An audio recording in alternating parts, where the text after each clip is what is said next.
Ragnarok dalam mitologi Nordik adalah akhir dari kisah para dewa penghuni Asgard. Ragnarok juga menjadi awal sejarah manusia menurut mitologi Nordik. Kekacauan itu diikuti dengan lepasnya Loki dari hukuman. Loki saat itu sedang menjalani hukuman karena kejahatannya. Ia kemudian membalas dendam pada para dewa penghuni Asgard yang telah menghukumnya. Loki didukung oleh anak-anaknya dan para raksasa. Kekacauan yang ditimbulkan Loki itu membuat para penghuni Asgard keluar menuju medan pertempuran. Selamat datang di channel Gap News. Namun sebelum lanjut, untuk mendukung kami agar terus berkembang, tekan tombol subscribe dan loncengnya untuk mendapatkan info dan hal menarik yang ada di dunia ini. Ragnarok bukanlah perang biasa antara para dewa dan monster saja.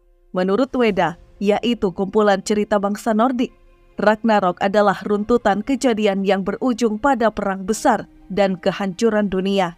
Jadi, intinya bukan cuma perangnya, tetapi kejadian-kejadian menuju perang juga termasuk dalam Ragnarok. Ada satu sosok kunci yang diyakini menjadi dalangnya perang besar ini. Dia adalah Loki. Loki atau dikenal sebagai God of Mischief, yaitu si dewa kenakalan atau dewa perusak. Jadi, awal mula perang ini saat Loki menjadi penyebab kematian Balder, dewa cahaya dan sekaligus anak dari Odin. Satu hal yang menarik dari Balder ini adalah dia sangat kebal terhadap semua benda yang ada di seluruh semesta. Frigg yang merupakan ibunya Balder sudah menyumpahi seluruh benda ini supaya tidak pernah menyakiti bahkan melukai anaknya. Sampai suatu hari diadakan acara uji kekebalan Balder di Asgard. Senjata-senjata selalu tidak mempan melukai tubuh Balder. Setelah gagal, di saat terakhir naiklah Dewa Hoder karena ingin mencoba juga. Dewa Hoder merupakan saudaranya Balder yang dikenal sebagai Dewa Buta. Di situ, Hoder coba menyerang Balder memakai anak panah dari tanaman mistletoe. Ternyata anak panah itu berhasil menancap di bagian jantung Balder. Seketika, Balder pun tewas.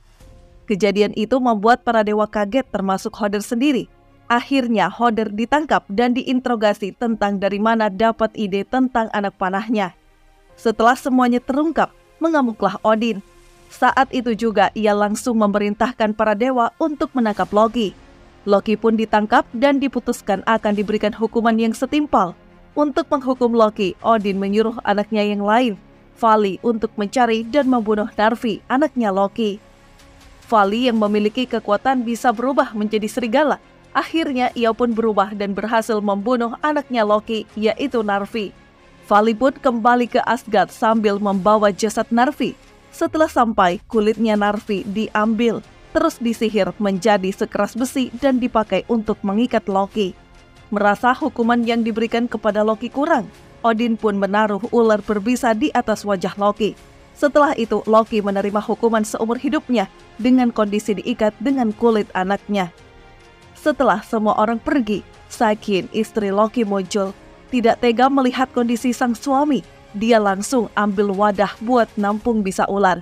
Di saat wadah itu sudah penuh, Sygin membuang bisa ular itu. Akan tetapi karena ular masih di situ, membuat tetesannya kembali mengenai wajah Loki. Setiap tetesan itu, Loki merasa kesakitan yang sangat luar biasa, sampai dunia bahkan Midgard bergetar. Menurut mitologi Nordik, getaran tersebut merupakan cikal bakal adanya gempa bumi. Menurut Weda, awal terjadinya Ragnarok ini adalah Fimbulvinter, 3 musim dingin panjang yang terjadi berturut-turut.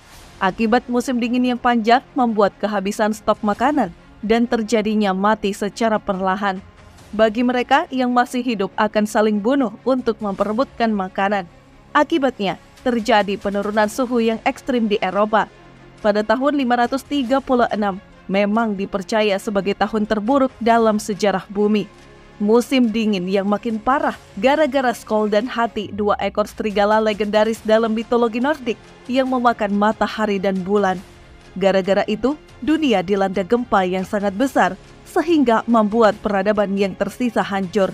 Akibat goncangan yang dahsyat, membuat ikatan Loki merenggang dan terlepas. Akhirnya Loki pun bebas. Bukan hanya Loki, Fenrir, anaknya Loki yang berbentuk serigala raksasa, juga terbebas dari belenggu alam bawah. Dari sinilah Loki dipenuhi dengan rasa dendam dan bertekad buat menaklukkan Asgard. Dibantu dengan anak-anaknya, yaitu Fenrir dan Hel.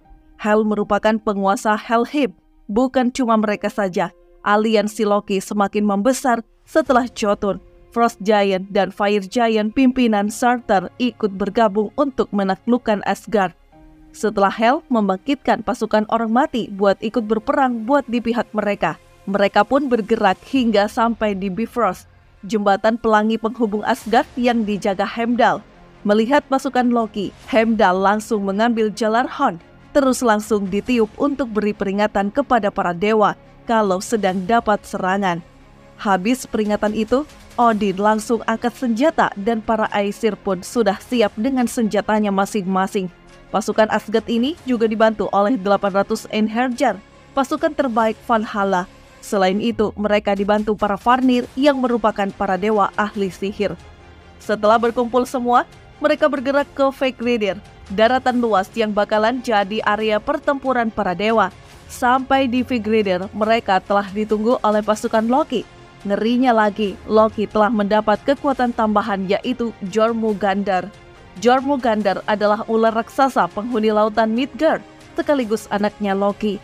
Perang pun terjadi, di mana para dewa bertanding dengan kekuatan yang berimbang. Seperti Tyr, dewa perang, melawan Garmr, anjing raksasa penjaga gerbang Helheim. Terus Thor, dewa petir, juga ikut andil berperang melawan Jormungandr. Meskipun Thor kesusahan melawan Jormungandr, akhirnya ular raksasa itu kalah. Sayangnya, Thor yang terkena semburan racun Jormungandr juga ikutan tewas. Loki berhadapan dengan Heimdall. Mereka juga berperang dengan sangat sengit sampai akhirnya dua-duanya tewas. Fenrir, anaknya Loki, dilawan langsung oleh Alfatir, yaitu Odin. Sayangnya Odin kalah meskipun telah berhasil menusuk Fenrir memakai Gongnir.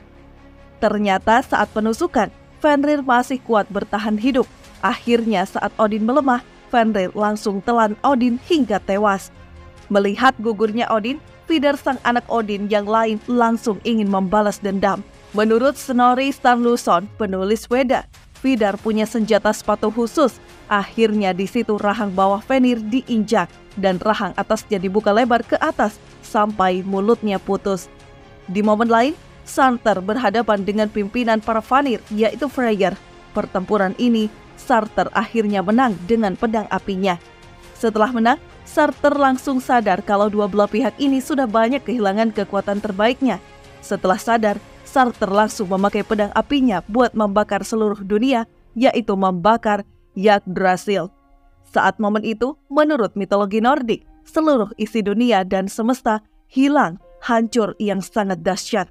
Untungnya, ada beberapa dewa yang berhasil bertahan hidup seperti Vidar dan Vali. Dua anak Odin berhasil bertahan dari luapan apinya Surtur. Selanjutnya, ada Modi dan Magni. Dua anaknya Thor juga berhasil bertahan hidup. Bahkan Hoder dan Balder yang sudah mati di awal tadi, akhirnya mereka dibangkitkan lagi dari alam kematian. Akhirnya mereka menjadi generasi penerus Aesir di dunia. Terus dewa lainnya Hoenir, dewa misterius dipercaya membantu Odin menciptakan manusia di awal penciptaan. Para Aesir yang tersisa ini terus mengambil beberapa barang yang tersisa Ragnarok, termasuk Mjolnir dan Nefatalf. Nefatalf merupakan permainan papan pion yang menggambarkan semua tokoh Ragnarok. Saat ini, permainan ini dikenal dengan Viking Chess. Menurut Jackson Crawford, ahli sejarah dan kebudayaan Nordik masyarakat Skandinavia ini, melihat kehidupan itu seperti siklus. Seperti awal adalah akhir, atau kehancuran adalah penciptaan. Makanya, habis dibakar oleh Surtur, dunia dibanjiri dengan air, sehingga kehidupan muncul kembali.